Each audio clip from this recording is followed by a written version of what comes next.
உங்கள் யாவருக்கும் ஆண்டவராகிய இயேசு கிறிஸ்துவின் நாமத்தில் இனிய வாழ்த்துக்கள். கர்த்தர் நல்லவர், அவர் கிருபை என்றும் உள்ளது. நம்ம தொடர்ச்சியாக நிறைய வேத வசனங்களை நம்ம தியானிச்சுட்டு வரோம். குறிப்பாக 1 கொரிந்தியர் 3ஆம் அதிகாரம் 1லேருந்து 13 வசனங்களை போன முறை நம்ம படித்தோம். அதில் சில விஷயங்களை நம்ம பார்த்தோம். ஒரு கிறிஸ்துவுக்குள் வளரும் சீடன் எப்படி இருக்க வேண்டும் அப்படின்றத பற்றி நம்ம படித்தோம். வளருவதில் உள்ள தவறான அடையாளங்கள் என்ன, இஸ்ரவேல் மக்கள் எப்படி தவறான அடையாளங்களோடு இருந்தார்கள் அப்படின்னு பார்த்தோம்.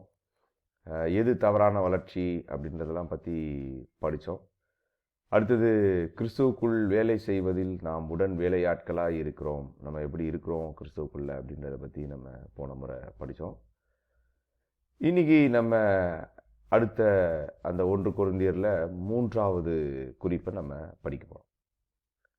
அடித்தளம் போடுவதில் சிறப்பானவர்கள். அப்போது கிறிஸ்துவுக்குள் வளருகிறவர்கள் சிறப்பான அடித்தளத்தை போட வேண்டும். அது ரொம்ப மிக முக்கியமான விஷயம். 1 கொரிந்தியர் 3ஆம் அதிகாரம் 10வது வசனம், எனக்கு அளிக்கப்பட்ட தேவ கிருபையின்படி புத்தியுள்ள சிற்பாசாரியைப் போல அஸ்திபாரம் போட்டேன். அப்போ நம்ம வாழ்க்கையாக இருந்தாலும் ஊழியமாக இருந்தாலும் நம்ம ஒரு சிறப்பான பேஸை போடும் போது தான் நம்மளால் வாழ்க்கையிலும் மேலே வர முடியும், நம்முடைய ஊழியங்கள்லையும் மேலே வர முடியும். ரொம்ப மிக முக்கியமான விஷயம். பொதுவாக ஒரு பில்டிங் கட்டுறவங்க ஒரு பேஸ் போடுவாங்க அப்படின்னா எப்படி போடுவாங்க? கரெக்டாக மெஷர் பண்ணுவாங்க. அந்த நிலத்தை பற்றிய ஒரு சரியான புரிதல் இருக்கும். எப்போவுமே மாறுவதற்கு தயாராக இருப்பாங்க. ஒன்று தவறாயிடுச்சு அப்படின்னா அதை மாற்றிக்கொள்வதற்கு தயாராக இருப்பாங்க. கரெக்டாக ஒழுங்கும் கிரமமாக கரெக்டாக அளவீடு பண்ணி அதுக்கான வேலைகளை கரெக்டாக செய்வாங்க. பெரிய காரியங்களை எதிர்பார்ப்பாங்க. ரொம்ப ஞானமாக யோசித்து பேஸ் போடுவாங்க. பேஸ் போட்ட பிறகு நம்மளால் பில்டிங் மட்டும்தான் கட்ட முடியும். ஆனால் பேஸ் தான் ஒரு பில்டிங்க்கு ரொம்ப ஸ்ட்ராங்கானது. அதனால் அது ரொம்ப கவனமாக பார்ப்பாங்க. உணர்ச்சி வசப்பட மாட்டாங்க. இன்றைக்கி நிறைய பேர் பார்த்திங்கன்னா வாழ்க்கையில் ரொம்ப அதிகப்படியான உணர்ச்சி வசங்கள் தான் மக்களை வழி நடத்துது. அப்போது ஒரு பில்டிங் கட்டும் போது பார்த்திங்கன்னா ரொம்ப உணர்ச்சி வசப்படாமல் அதை செய்து முடிப்பாங்க இல்லை? சரி, அப்போது நம்முடைய அடித்தளம் சரியானதாக தரம் வாய்ந்த பொருளோடு போட வேண்டும். நம்முடைய அடித்தளம் சரியான கள ஆய்வு செய்யப்பட வேண்டும். நம்ம ஊழியம் செய்கிறோம் அப்படின்னா எங்கே ஊழியம் செய்கிறோம், அதோடைய பகுதிகள் என்ன, அங்கே எப்படிப்பட்ட மக்கள் இருக்காங்க, எப்படி சுவிசேஷத்தை அறிவிக்கணும், இன்றைய காலத்திற்கு ஏற்ற சுவிசேஷ முறைகள் என்ன, இப்படின்னு ஊழியமாக இருந்தாலும் வாழ்வாக இருந்தாலும் சரியான அடித்தளத்தை நாம் அமைக்க வேண்டும். நம்முடைய அடித்தளம் ஆண்டவராகிய இயேசு கிறிஸ்துவின் மேல் போட வேண்டும். ரொம்ப மிக முக்கியமான விஷயங்க. நிறைய பேர் பணத்தின் மேலேயும் நிறைய பேர் மனிதர்கள் மேலேயும் பேஸ் போடுறாங்க. ஆனால் நம்முடைய வாழ்க்கையும் ஊழியமும் ஆண்டவரை மையப்படுத்தி நம்முடைய பேஸ் இருந்துச்சுன்னா நம்முடைய வாழ்க்கையும் ஊழியமும் மிக சிறப்பாக இருக்கும். 4வது, ஞானமுள்ள கட்டுமான பணியாளன். அஸ்திபாரம் போடுறது மட்டும் இல்லை, அதை கட்டுவதும் மிக முக்கியமானது. எப்படி அஸ்திபாரம் போடுவது மிக முக்கியமானதோ அதே போல அதை மேலே கட்டுவதும் மிக முக்கியமான விஷயம். அப்போது நம்ம அதில் கவனமாக இருக்கணும்.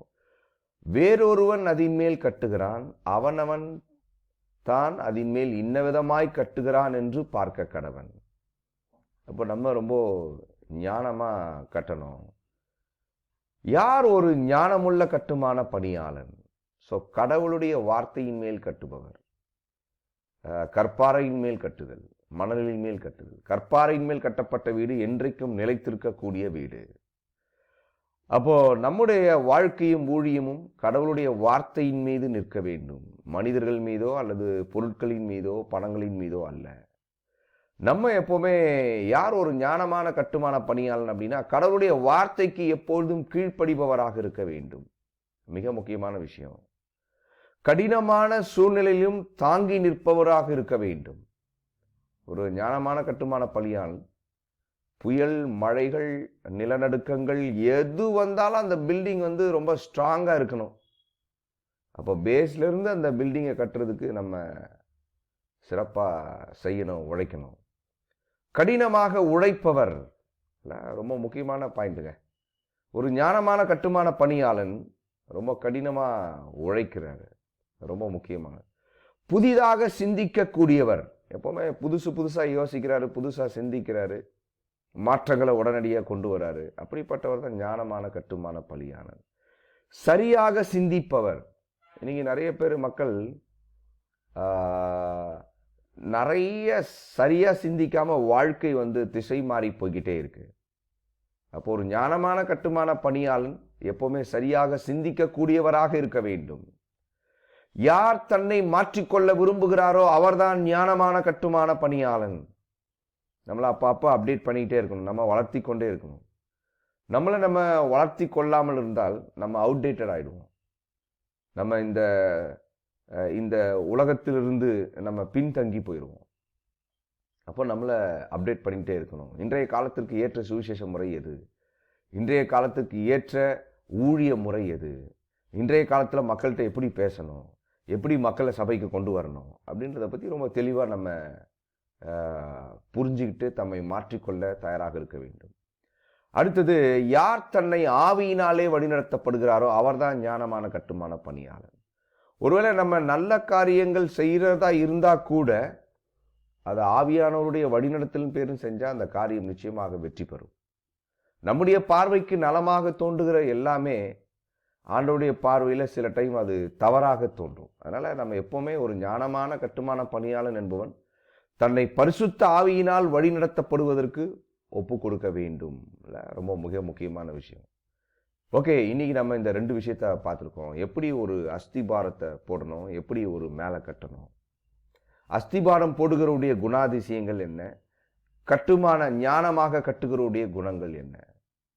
தொடர்ந்து இப்படி நம்முடைய வாழ்க்கையிலையும் ஊழியத்திலையும் சிறப்பாக பேஸ் போட்டு சிறப்பாக கட்டுறதுக்கு பரிசுத்த ஆவியானவர் நாம் ஒவ்வொருவருக்கும், உங்கள் அனைவருக்கும் உதவி செய்வாராக.